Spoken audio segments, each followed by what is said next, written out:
Olá, pessoal. Hoje a gente vai começar a ver aí a parte de camada de aplicação do modelo TCP/IP e a partir de agora a gente vai começar a desmiuçar cada camada e o que elas fazem, né, quais são as suas características, a gente poder entender melhor o que que são essas camadas de rede, ok? Vamos lá. Camada de aplicação do modelo TCP/IP, certo? A camada de aplicação do modelo TCP/IP, ela é a primeira camada que faz conexão com o usuário, né? Ela é a primeira de cima, né? Mas ela não é a primeira das camadas. As primeiras da camada é a física, que é a de parte de baixo, que conta de baixo para cima, né? A gente conta isso de baixo para cima. Pois bem, a camada de aplicação, ela tem ela tem que prover serviço para o usuário, certo? Ela não pode, ela além de ter que fornecer serviço, ter que prover serviço para o usuário, ela não fornece serviço para a camada inferior. Ou seja, ela não fornece serviço para a camada de transporte.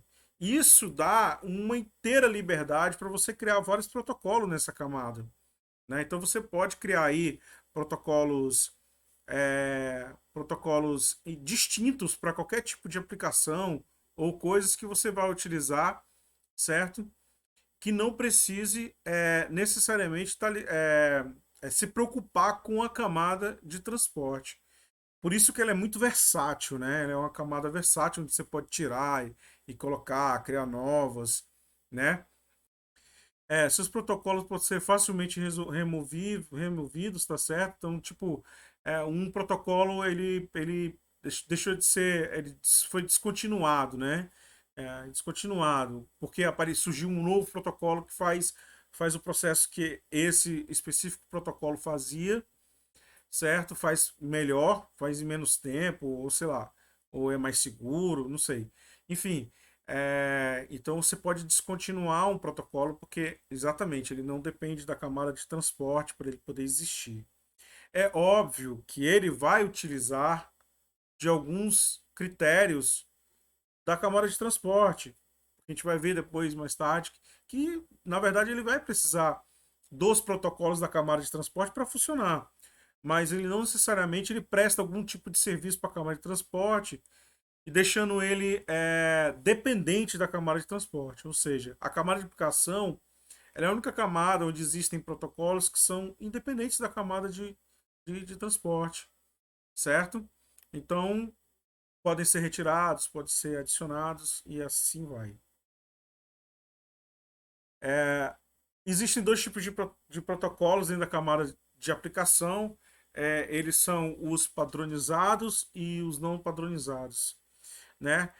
E aí vocês têm que entender também que da camada de transporte, camada de rede, internet, enlace física, certo? E todos eles têm que ser padronizados. Como eu disse, a camada de aplicação é a única camada que ela não tem nenhum tipo de obrigação, certo? De estar diretamente direcionado ou seus protocolos tem que ser tem que prestar algum tipo de serviço para a camada de transporte, portanto ficar dependente da camada de transporte. Então, como ela é independente da camada de transporte, então ela podem ser padronizadas ou não padronizadas, tá? Mas a camada de transporte, rede internet, enlace e física, essas camadas sim, elas precisam ser padronizadas por uma agência regularizadora de internet, né? Existem algumas que a gente conhece, I3E, né, e tudo mais, é uma delas, e que vai com que fazer com que a partir dessa aprovação, dessa padronização, todos os outras máquinas, né, funcionarão também para esse tipo de serviço específico que nós estamos aqui dando um exemplo, funcionará nesse pacote, nesse protocolo, certo? Padronizado. Já na aplicação eu tenho dois tipos, o padronizado e não padronizado, né? Bom, o padronizado, certo? O padronizado, são protocolos que são utilizados, que a gente conhece muito aí, utilizados pela internet hoje, né? Então a gente conhece vários protocolos que são utilizados pela internet hoje e que a gente utilize ele no dia a dia. Por exemplo, você já viu lá na sua barra de endereço, lá na hora que você vai digitar o seu é, o, o endereço do site que você vai, né? Então, geralmente ele começa com HTTP ou HTTPS, não é isso? Certo? Pois é, esse aí é um tipo de protocolo padronizado, que ele é padronizado para todos. Todos têm que usar esse protocolo, certo? Esse tipo de protocolo é um protocolo, né, que todo mundo usa. Pois bem, então eu tenho aí os não padronizados também, que geralmente são fabricados, certo? São protocolos que a gente fabrica, hoje que a gente cria para uma coisa muito específica, né? Geralmente uma empresa, né, um órgão público cria lá os seus protocolos de comunicação específico para eles, entendeu? Certo? Que possa atender uma demanda que esses protocolos que já existem padronizados não fazem, né? Até acho um pouco difícil, né? Ter algum tipo de protocolo hoje no mercado ou hoje que vem aí, né, que a gente utiliza, que não atenda todas as nossas necessidades, né? Mas pode existir sim, pode ter empresas que têm lá seus protocolos, e eles utilizam esses protocolos para um determinado serviço específico que ele presta para os seus usuários, né? Então nós temos aí um paradigma, certo? Que é muito bom detalhar esse paradigma da camada de aplicação. E que paradigma é esse?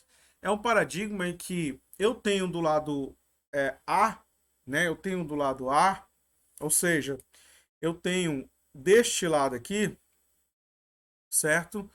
Eu tenho um programa igual a este lado aqui, né? Eu tenho o mesmo programa.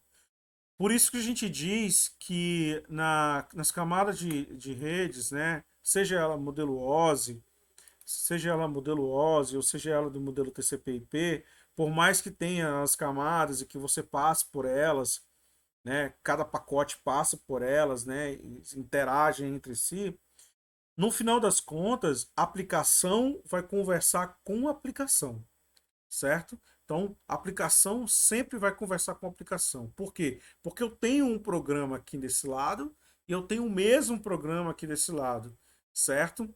E aí a gente vai perceber que por eu ter o mesmo programa de um lado e de outro, um pode prestar serviço para o outro, certo? Como os dois podem prestar serviços mutuamente um para o outro. E nós vamos ver porque isso aí é um paradigma muito legal da própria camada de aplicação.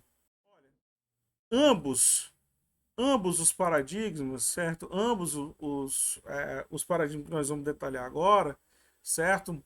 Ou seja, ambos os programas devem ser capazes de solicitar e prestar serviços, ou cada um deve desempenhar apenas uma dessas funções. Foi o que eu acabei de dizer, né? Acabei de relatar. O programa que está do lado A, certo? Deve estar na máquina A, no host A, certo? Que é o programa, vamos botar aqui, o programa X. Ele também está no lado B, né? No host B. E esse mesmo programa, ou ele presta serviço para o que está do outro lado, ou ambos fazem isso, ambos fazem a mesma, é, fazem essas trocas de informações, um prestando serviço para o outro. Pois bem, e esse paradigma tem um nome, né? Tem um nome. Por exemplo, o lado A, o lado A que presta serviço para o lado B, ou seja, o lado B sendo cliente do lado A, certo? Então, e o outro sendo servidor, presta um serviço para o lado B. Então, eu tenho aí um paradigma cliente-servidor, certo? Esse paradigma cliente-servidor, certo? Ele é muito simples de ser detalhado, porque é um lado que presta serviço e o outro lado que recebe o serviço que está sendo prestado, né? Então, como está dizendo aqui, né, o provedor, o provedor de serviço é chamado de processo serviço, ou seja, o serviço que está acontecendo dentro do lado que é o servidor que está prestando o serviço, certo? Ele é um processo serviço, né? Ou seja, ele está fazendo um procedimento para prestar um serviço para uma outra máquina, né? Uma outra conexão lá. E o que solicita o serviço é chamado de processo cliente, né? Eu faço pedido, né? A minha máquina faz um pedido. Quando eu coloco um endereço, quando eu coloco um endereço de internet lá no meu navegador e aperto Enter, certo? Eu tô eu estou solicitando um serviço para um outro host, né? Uma outra máquina. Essa outra máquina, ela está fazendo um processo servidor que vai me entregar essa informação para mim, né? Ela vai me trazer esse pedido solicitado que eu fiz, que é, na verdade, que a gente está dando um exemplo, abrir a página ou me entregar os dados desta página para que meu interpretador, meu navegador, no caso, Chrome, Firefox, certo? Ele interprete e apareça a página para mim, certo? Então, o processo servidor precisa estar funcionando continuamente à espera de uma solicitação do processo cliente. Olha que interessante, né? Ó, se eu sou cliente, né, eu vou usar esse serviço esporadicamente. Então eu desligo minha máquina, eu faço o que eu quiser, certo? Eu desligo, depois ligo de novo, depois eu peço, solicito esse tipo de informação, certo? Eu sou cliente, né? O cliente é assim, ele entra ele entra no estabelecimento, ele sai, ele compra ou ele não compra, esse tipo de coisa. Então o processo cliente é isso. É um cara que não necessariamente precisa estar 100% online, mas o processo servidor sim, certo? Inclusive tem até sites que ficam monitorando sites, servidores no caso, né? E tem servidores aí baseados em servidores Linux, né, e tudo mais, que tem para mais de 10 anos, 20 anos, certo? Que não reinicializa, eles não reinicializam, eles reinicializam só o serviço.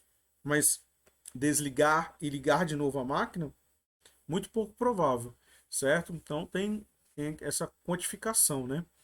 Certo? De tempo de serviço que o cara está prestando. Então, por exemplo, os computadores do Google. Os computadores do Google não dormem, né? Eles não se desligam, né? Então, ele faz um processo serviço, né? Faz um processo serviço. Então, ele é um servidor, ele vai prover serviço para alguém, né? E eu que estou usando a página do Google para pesquisar, no caso, eu sou o processo cliente, que estou solicitando esse, essa informação para o servidor do Google, no caso, que é o exemplo que nós estamos dando.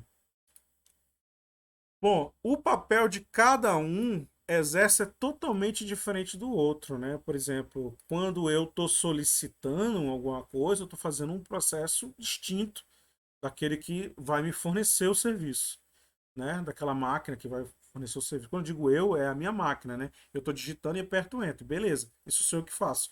Mas depois que eu aperto Enter, quem faz todo o processo cliente é a minha máquina, são os protocolos que vai entrar em comunicação com o outro lado, certo? E vai então lá startar um processo servidor. E eles vão preparar para me entregar, certo? Beleza. Nesse sentido, aí nós temos um novo paradigma, né?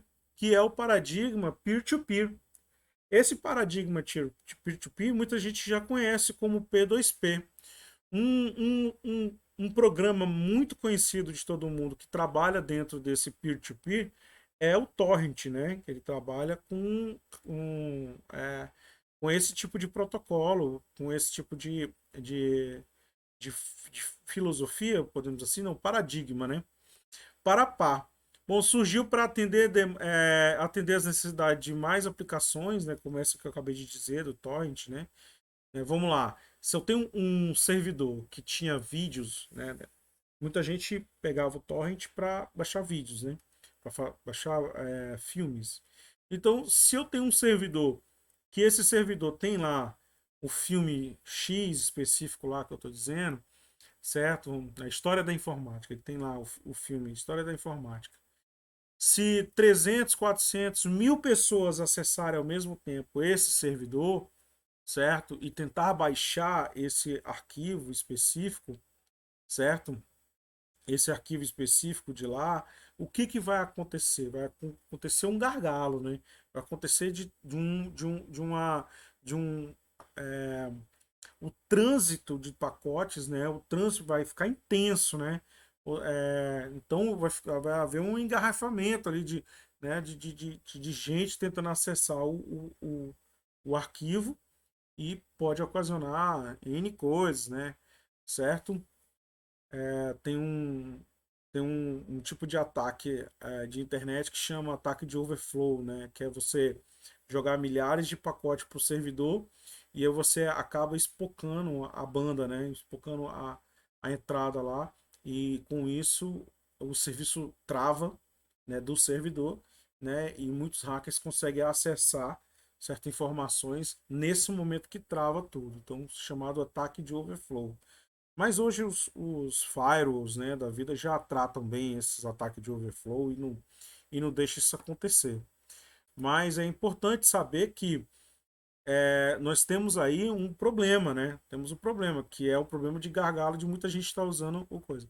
Então, quando foi pensado esse novo paradigma, esse P2P, foi pensado justamente para isso, para não ter esse engarrafamento de pessoas e eu trabalhar ponto a ponto, né? Eu trabalhar com o meu host, trabalhar com o host do outro diretamente, sem a necessidade de ter um servidor, né?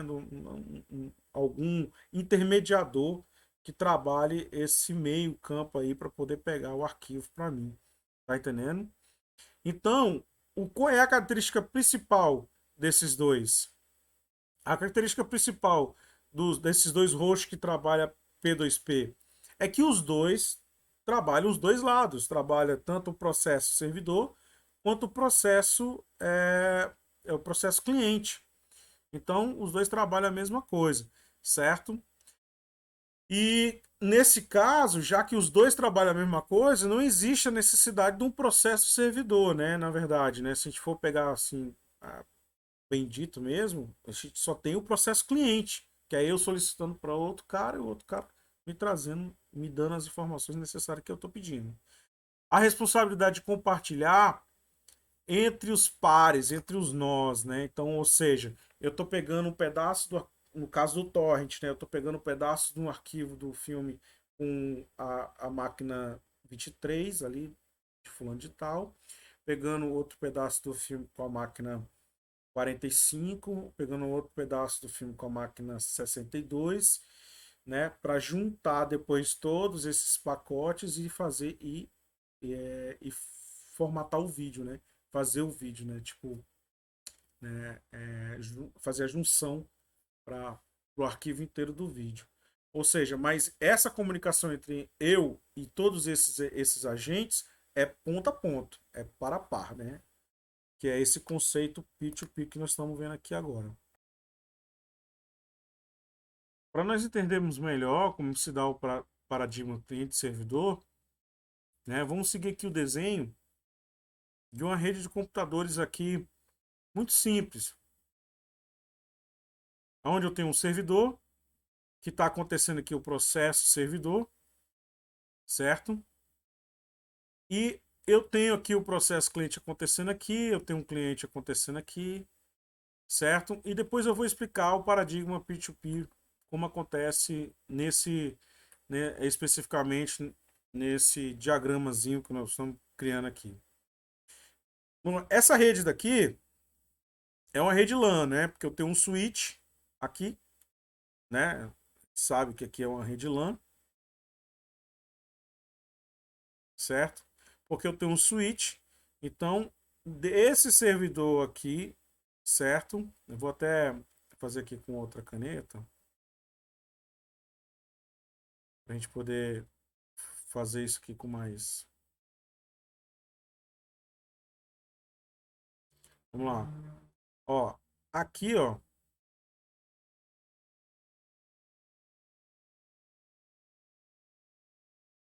certo? É uma LAN aqui. Aqui é uma LAN. E aqui, pessoal,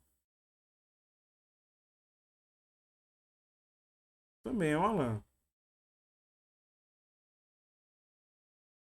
Então a WAN está acontecendo aqui, ó, certo? Eu coloquei só o roteador aqui, mas entendam, entendam. Essa WAN aqui pode ter milhares de outras coisas, como repetidores, operadoras, né?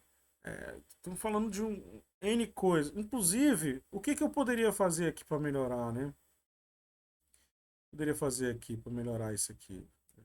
Vou apagar aqui, aí para a gente melhorar o que eu tinha acabado de fazer. Eu vou colocar aqui o roteador aqui, um roteador aqui na saída, e aqui eu vou colocar a nuvem, a internet, né? Outro roteador aqui na saída, certo? Pronto, tá aí. Ou seja, o que está acontecendo aqui são N coisas, certo? O que está acontecendo aqui no meio são N coisas. Perfeito? Perfeito, pessoal? Então, é isso aí.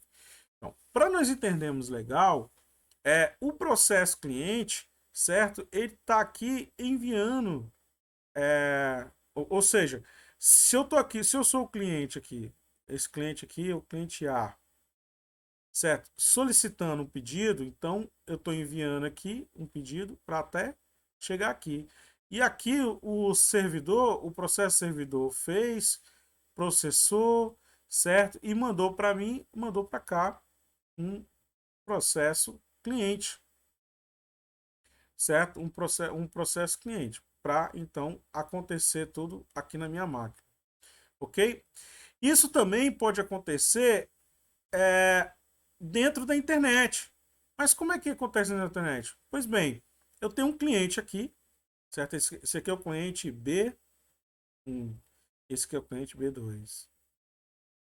Esse cliente B2 solicitou aqui, por exemplo, um serviço que a gente estava vendo agora, web, certo? Um serviço web desta máquina aqui, certo? Ou seja, vamos dar aqui no meu boi. Vamos supor que aqui é a máquina da Globo.com, certo? Então essa máquina que está aqui, ou seja, a máquina daqui da minha casa, eu estou lá, eu digitei lá no meu navegador www.globo.com, então eu estou solicitando, vai entrar na internet, depois a gente vai entender o que, que acontece aqui quando entra, né, nesse roteador, certo? Né? Aí vai toda essa nuvem de coisas aqui, né? Internet vai para cá e depois segue para cá e depois ele me devolve tudo, passando por tudo isso aqui de novo e trazendo de novo. Como esse cara aqui também, esse cliente aqui pode pedir um processo, solicitar um processo para um servidor. Ou seja, o que, que eu estou dizendo? Sempre há um centralizador de alguma coisa. Um paradigma cliente-servidor é isso. Eu estou centralizando aqui no servidor aquilo que eu estou solicitando.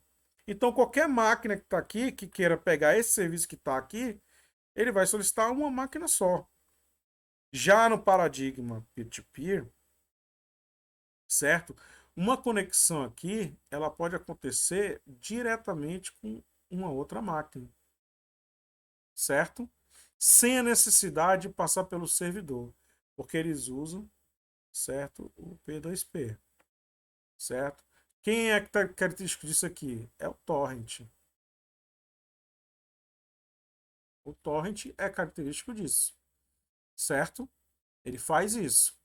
Na verdade, ele faz até mais. Essa quem está solicitando essa máquina A, então aqui nessa máquina B aqui, AB aqui, também tem arquivo dela, então ela está conectada diretamente com essa. E também pode estar conectada diretamente com essa, que também tem um pedaço do arquivo. E assim sucessivamente. Certo, pessoal? Então, o paradigma cliente-servidor é sempre um cliente solicitando um serviço de um provedor de serviço, de um cara que vai prover algum tipo de serviço para ele. E aí a gente pode dizer aqui que posso ter um servidor de impressão,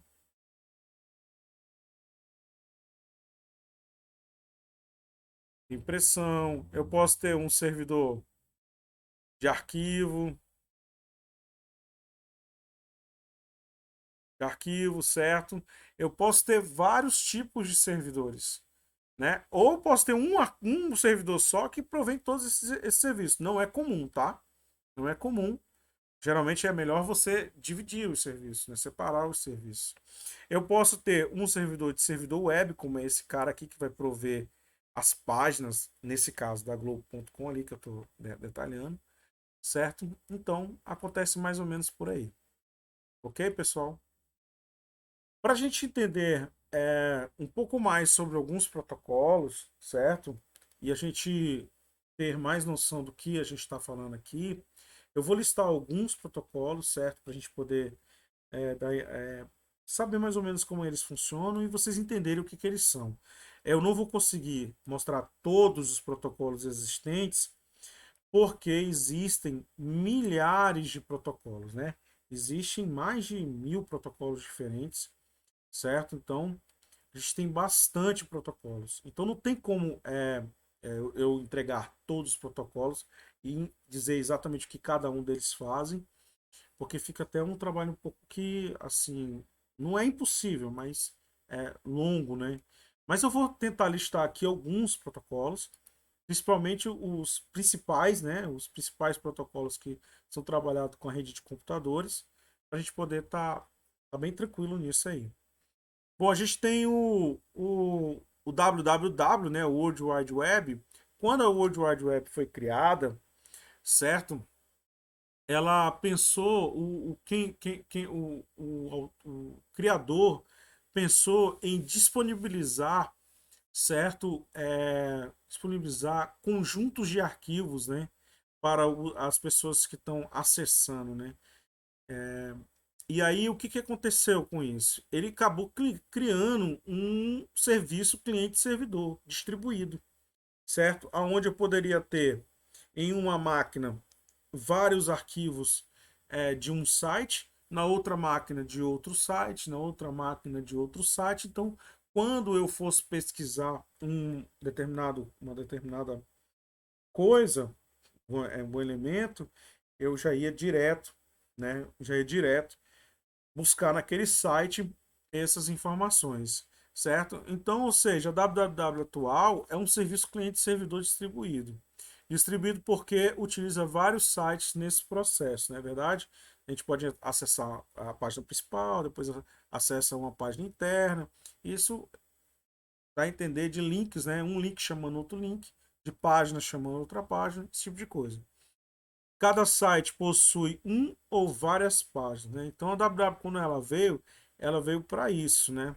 Ela veio para é, a gente conseguir navegar pela internet entre links, né? Entre links. Pessoal, para nós entendermos melhor como é que se dá essa relação de cliente e servidor, certo? Nós vamos ter que aqui fazer um passo a passo do que acontece, na verdade, entre os elementos, né? Os agentes cliente e o agente servidor. Não é isso, pessoal? Vamos fazer aqui. Isso aqui é a resposta.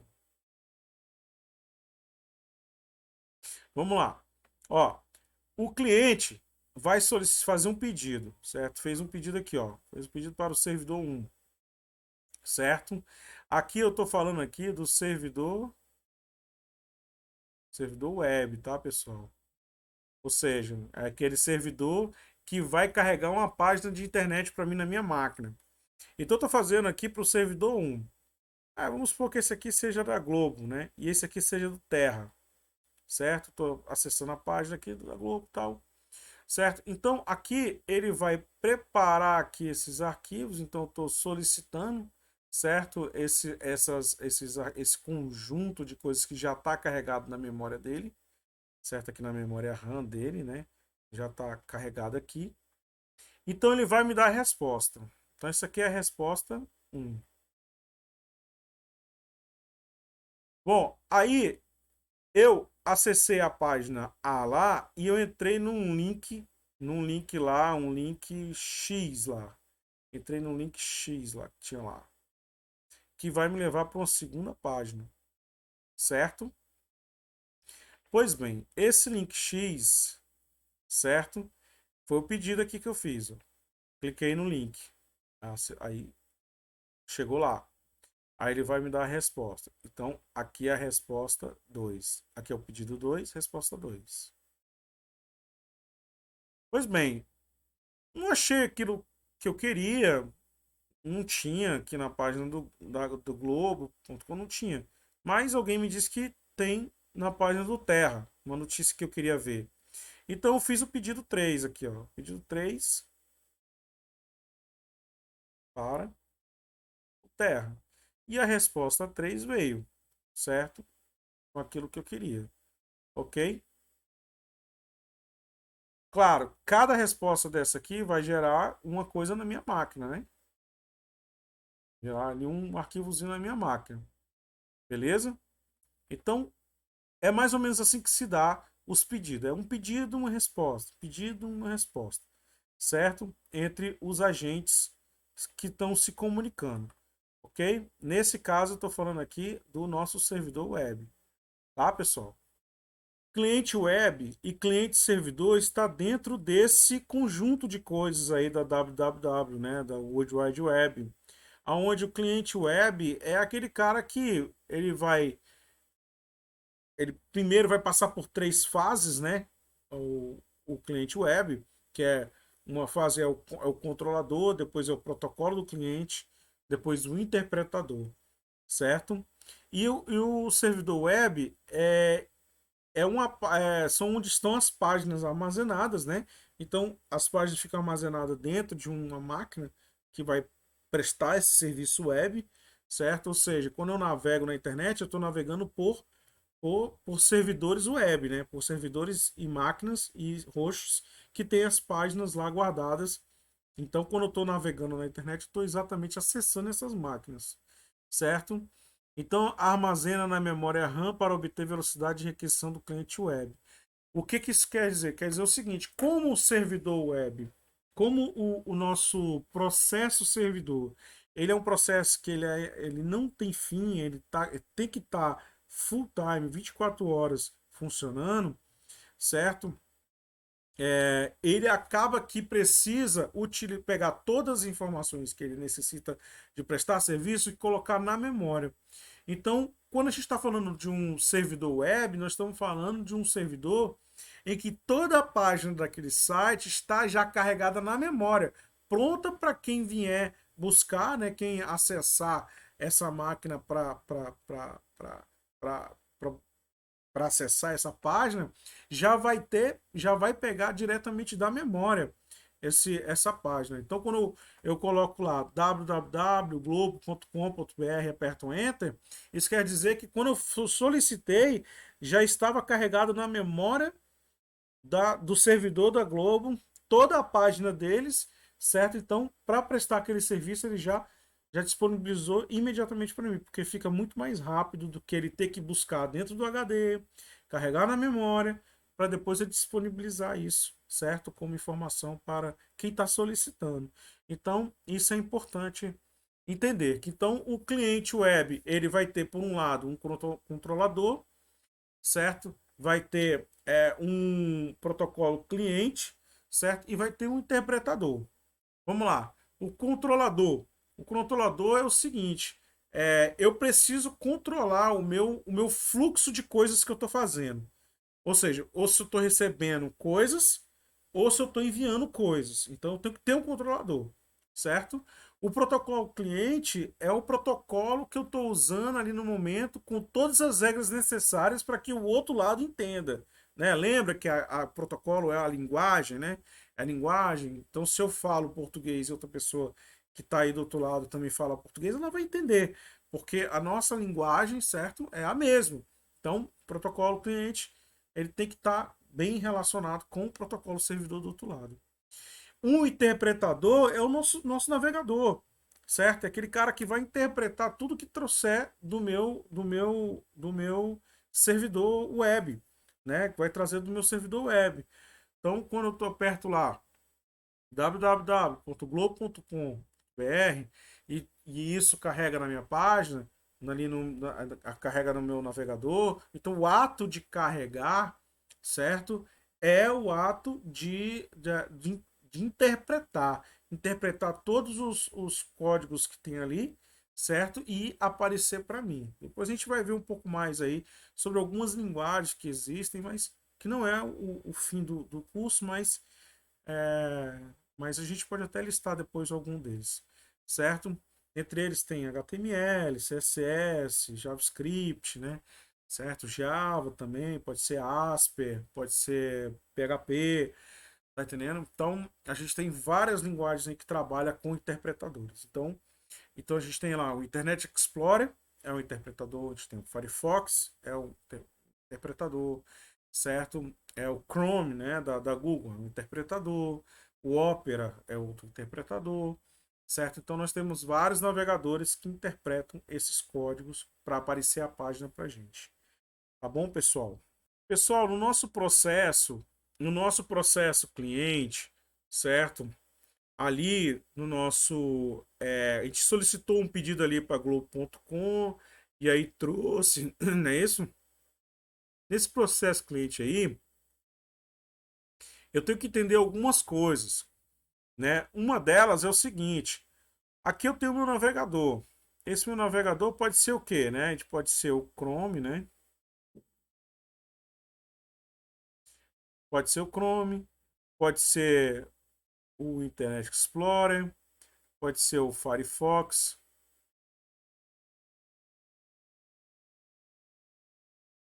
qualquer navegador, certo, pessoal? Qualquer navegador.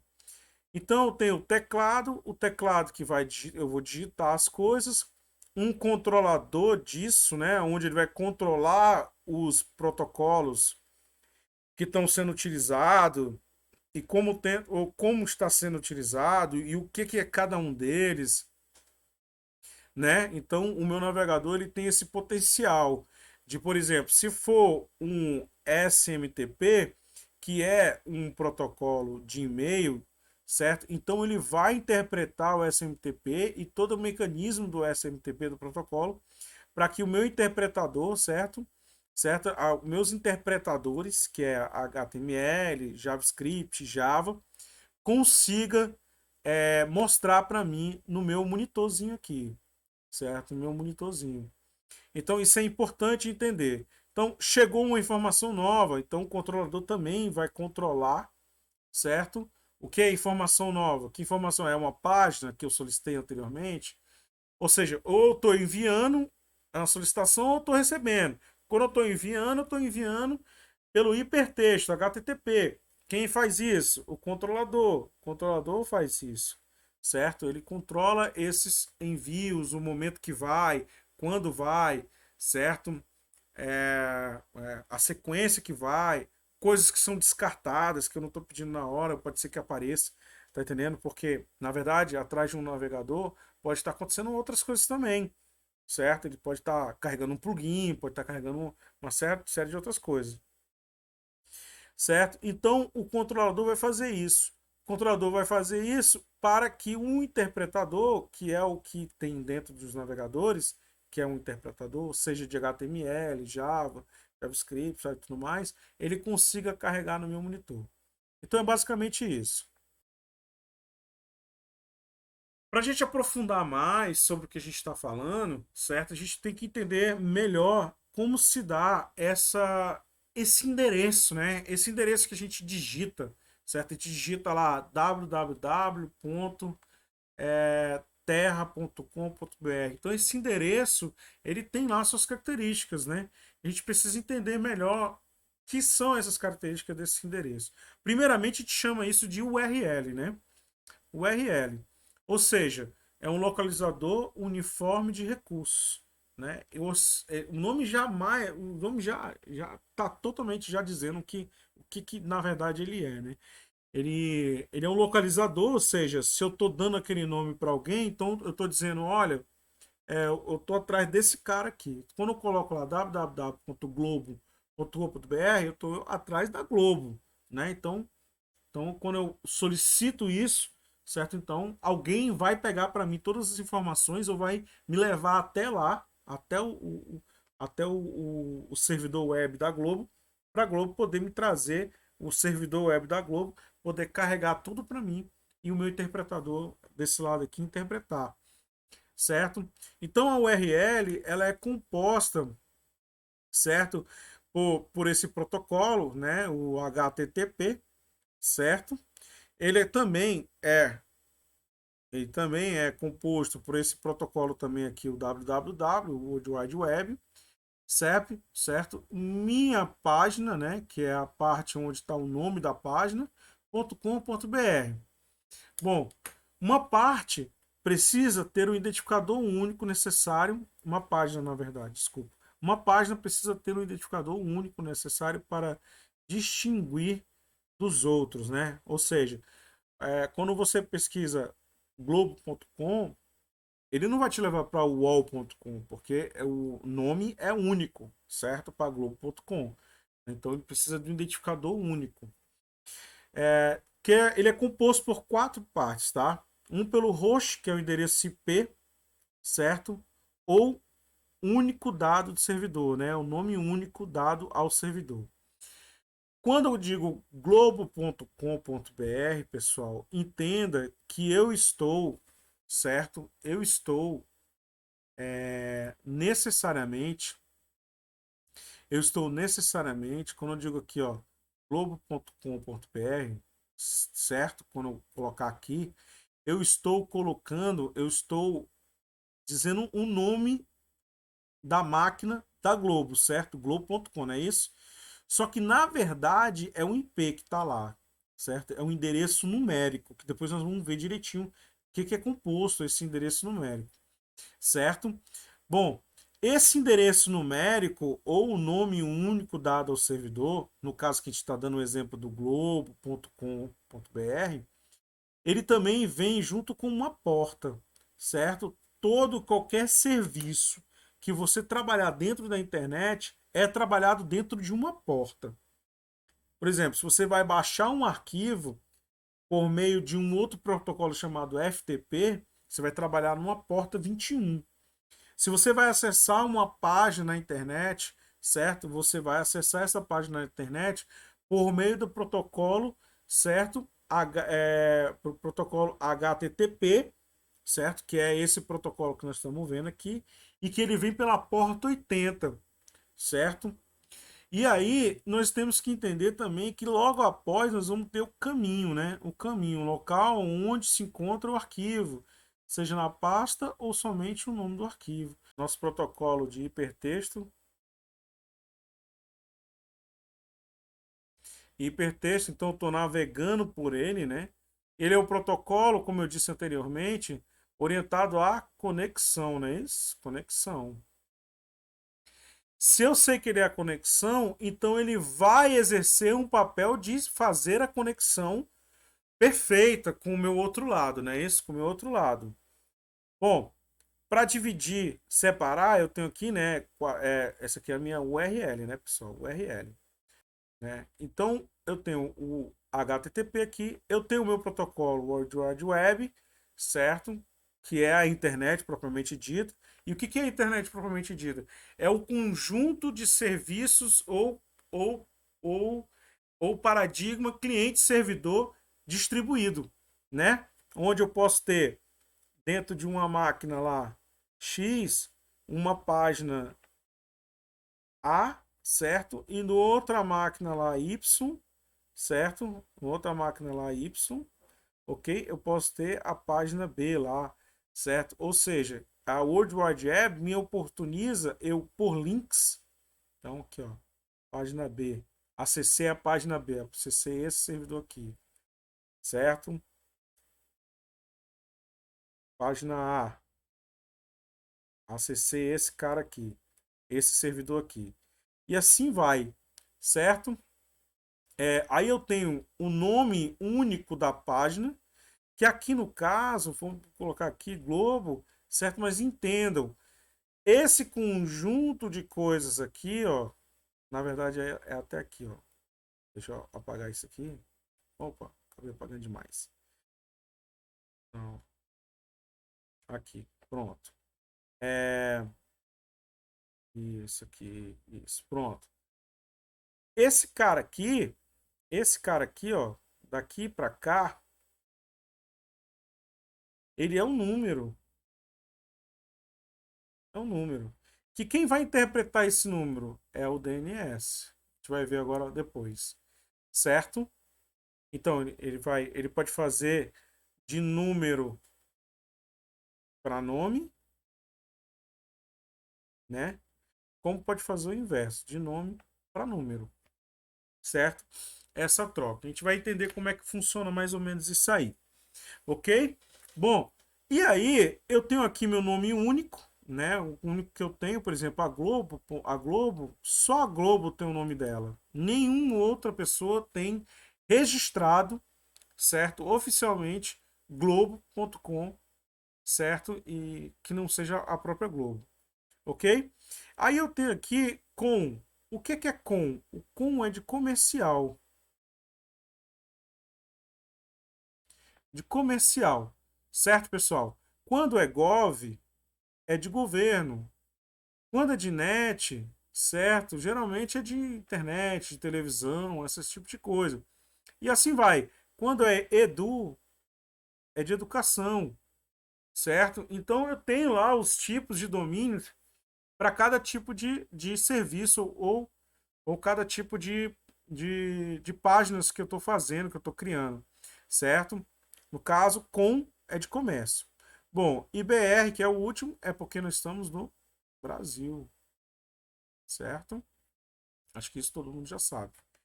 Tá entendendo? Vocês já viram o K? O K. O K é do Reino Unido, né? Reino Unido, ok? Então, assim vai, certo? Beleza, pessoal? Então, a URL é basicamente isso aí que ela significa e como que são as suas características, tá bom? Protocolo de transferência de hipertexto. Esse é o nosso amiguinho HTTP, Hypertext Transfer Protocol, certo? Ele é orientado à conexão. Isso é importante saber que ele é orientado à conexão, porque sendo assim, ele vai utilizar um protocolo específico dentro da camada de transporte, certo? Lá tem alguns, né? Então ele vai, sabendo que ele é orientado à conexão, então eu já logo de cara eu já sei que ele vai usar o TCP, protocolo TCP, dentro da camada de transporte, certo? Ele é confiável, né? Confiável, vamos lá, vamos assim dizer, né? Confiabilidade não está muito relacionado com segurança nesse caso, porque existe critérios para você deixar o seu site seguro, né? Impenetrável, tem que ter algumas coisas. Somente você ter uma página que funcione dentro do protocolo TCP, HTTP, certo? Não quer dizer que ele está seguro, né? Para que ele seja seguro, aí sim entra o que a gente chama aqui, certo? O que a gente está chamando aqui de sockers. Sockers segura é o SSL, né? Security Layer, né? Que é o Security Layer.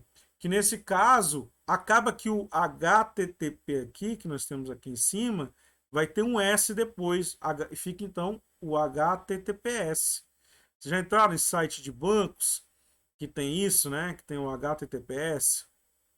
Pois bem, o HTTPS é exatamente isso. É que ele está trazendo dentro do protocolo de hipertexto, certo? Também uma segurança que é o Secure Layer, né? Que são layers seguros, né? Para transferência de dados, transferência de arquivos, né? Antes de ocorrer qualquer transação, é preciso ocorrer uma conexão entre dois agentes, cliente e servidor. Então, quando ele está dizendo aqui que é confiável, ele está dizendo exatamente por causa disso. Por quê? Quando um lado solicita algo para o servidor web, eles vão criar uma conexão entre eles, né? Eles vão criar uma conexão entre eles. Então, ao ato de criar essa conexão entre eles, de um dizer assim, ei, eu preciso de você. E o outro dizer, é, tudo bem, eu tô aqui, pode mandar. E esse que mandar, e esse aqui dizer, beleza, então eu vou te entregar isso, pega aí. Já pegou? Aí ele diz, já peguei. Então, essa comunicação, essa pergunta e resposta entre os dois agentes, certo? É que nós estamos dizendo aqui que é confiável, certo? Que é confiável. Porque quando eu solicito por meio do meu navegador lá, www.globo.com.br e dou enter, isso quer dizer que eu estou indo direto para globo.com.br e ela está entrando em comunicação comigo no meio confiável de que os dois vão se comunicar. Não necessariamente seguro, gente, né? Porque já tem aí casos, a gente já sabe que a gente pode entrar num site de banco falso, entendeu? Mas o que eu estou te dizendo é no modo de enxergar a rede de computadores, certo? Independente de você estar seguro ou não, os teus dados ou não, quando eu faço essa comunicação e dois elementos se comunicam na rede de computadores, eu estou dizendo que foi uma conexão confiável, porque realmente aconteceu a conexão, ela não se perdeu, eles não se desentenderam, né? Houve uma conexão, tá entendendo? Então é disso que eu tô falando, certo? Então nós temos aí o HTTP, que ele é um hipertexto protocolo e ele pode ser adicionado com o SSL, né, que é o HTTPS, que é para ser seguro, inclusive aqueles cadeadinho, né, cadeadinho que aparece no cantinho do navegador, é exatamente porque seu site ou a sua transação financeira ela está segura, ela está dentro de uma camada segura, né, camada segura aí de segurança. Ok, pessoal? Protocolo de transferência de arquivo. O protocolo de transferência de arquivo, já até citei anteriormente, o FTP, ele é o File Transfer Control, né? É um protocolo padrão de transferência de arquivo, certo? De uma estação para outra. É possível transferir arquivos pelo HTTP, tá, gente? Mas, no entanto, arquivos maiores, o FTP é mais indicado. O File Transfer Control, certo? Ele também tem um processo cliente e também tem um processo servidor. No processo cliente, ele tem a interface do usuário, certo? O processo controle e a transferência de dados do cliente, certo? Ou seja, quando eu estou trabalhando aqui como cliente, eu tenho aqui a minha interface, quando eu digo, é como se apresenta ali o, a forma como eu vou lidar com esse dado, né? A forma como eu estou solicitando esse dado, certo? E o processo controle, né, que é tudo que acontece na internet eu preciso controlar, tá, pessoal? Eu preciso saber quanto está saindo, quanto está chegando. E isso não é eu, não. Estou dizendo o algoritmo, tá, gente? É um algoritmo que ele necessariamente precisa tá me ajudando a minha máquina, ajudando a minha conexão, certo? A ver quem está chegando e quem é que está saindo, certo? E quem é quem, porque na verdade uma informação vem desfragmentada. Então ele vai ter que saber quem é quem ali no jogo do bicho para poder depois montar tudo, certo? E a transferência de dados do cliente. No processo servidor, é um processo de controle do servidor também que tem que controlar o que está saindo, o que tá chegando também, certo? Para saber, entender o que cada um é. E o processo de transferência de dados do servidor, ou seja, quando a conexão é feita, ele tem que estar sempre calculando ali. Ah, já foi tudo. Ainda falta alguma coisa, né? Ou um pacote falhou, manda de novo, né? Então ele tem que, né, tem esses processos que tem que acontecer. Depois a gente vai ver com mais calma esses detalhes. Bom, aqui a gente vê um pouco do que é o protocolo, né? O protocolo de transferência de arquivo, né? Certo? Eu tenho um arquivo guardado dentro do HD, certo? Na verdade, eu tenho o meu HD aqui E aí eu tenho a interface, faço o pedido, o processo é processado, o pedido, certo? É processado o pedido. E o processo de transferência de dados vai se dar somente depois. Olha lá, eu estou na interface e faço o pedido. No processo controle, eu faço a conexão. Então, vou controlar a conexão aqui pelo processo servidor aqui, ó, certo? Então, conseguimos aí, conseguimos de alguma forma fazer com que essa conexão fique legal, que ela aconteça. Então, vai pegar do HD e vai começar o processo de transferência. Esse processo de transferência vai chegar o dado para o cliente aqui, certo? Então, isso aqui é um esqueminha mais ou menos do que acontece com, com, o, com o File Transfer Control, né? Que é o FTP. Ok, pessoal? Então, aí, quando chegar aqui, quando o processo de transferência estiver completado, ele vai começar a gravar, né?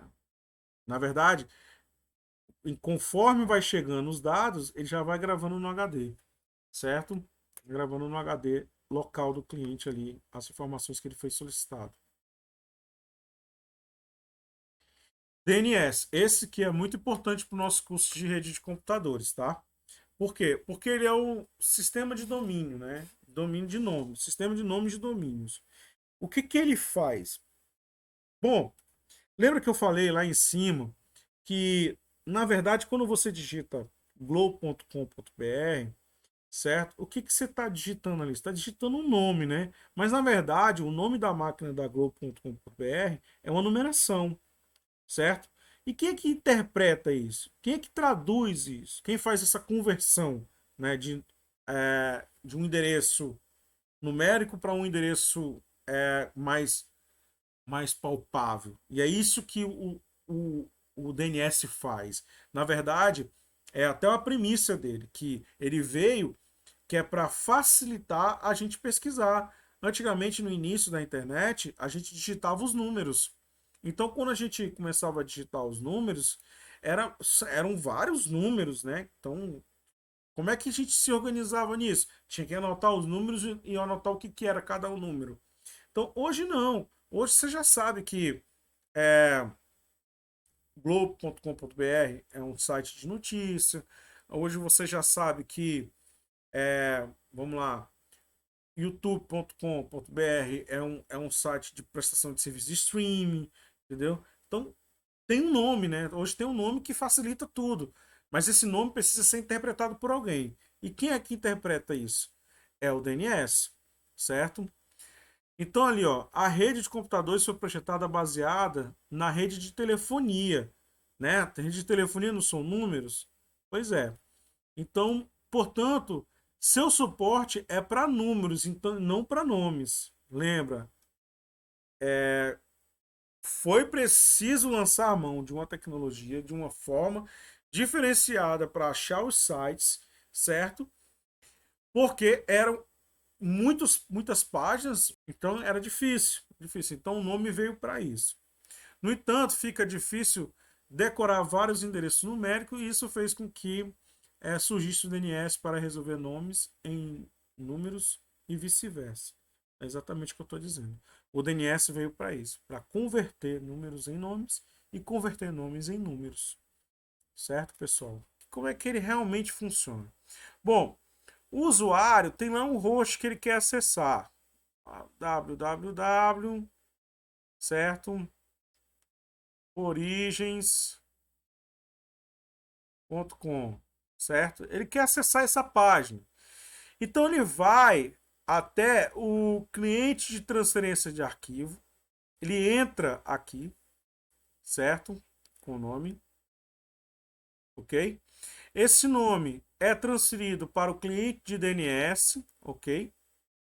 Certo? É feito a consulta no servidor de DNS, então tô aqui, ó, fazendo a consulta no servidor de DNS.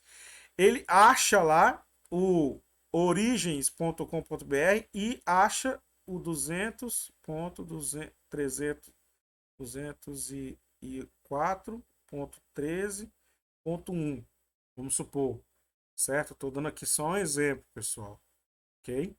Não é um exemplo, não é uma coisa certa, né? Só estou dando um exemplo. Beleza. Então esse 200 ele vai vir nessa direção aqui, vai chegar aqui no cliente DNS, ok?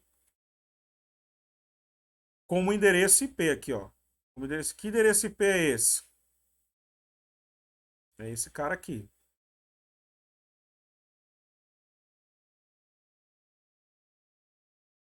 Que é o tá aqui, ó. Ele achou, ele fez a consulta, então ele achou lá no servidor DNS, certo? E veio para cá. Chegou aqui endereço, esse endereço, certo? Vai para a camada de rede. Ok, pessoal? Ou seja, já até passou, né, pela camada de transporte ali, certo? Até passou pela camada de transporte, porque a de rede é logo de baixo, não é isso? Né? E aqui eu tenho uma aplicação.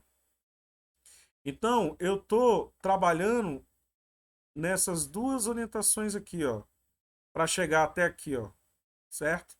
Quando chegou até aqui, que pegou o endereço, ele vai para a camada de rede. Bom, a camada de aplicação, ela é composta por vários protocolos, né? E ela tem desde DHCP, que nós vamos ver muito nas nossas aulas, DHCP. Principalmente quando nós estivermos aqui em rede, internet, né, nessa camada, nós vamos ver bastante DHCP. SMTP é um protocolo de e-mail, né? SSH é de acesso, né? É um protocolo de acesso. Você quer acessar remotamente outra máquina, então é um protocolo de acesso, SSH. Telnet também. SNMP é um protocolo muito importante para gerenciamento de rede de computadores, porque ele coleta dados do que está acontecendo na rede de computadores e dos seus equipamentos, seus dispositivos, número de banda que está acontecendo, quem está acessando o que e a que hora, entendeu? Então é muito importante o SNMP, certo? Para quem quer avançar nessa questão de segurança de rede de computadores e gerenciamento de rede de computadores. Ok? Só para dizer que a aplicação tem vários outros protocolos que são importantes, certo? Não só são esses, não. Ok, pessoal? Então, a gente fica por aqui e depois a gente se vê aí.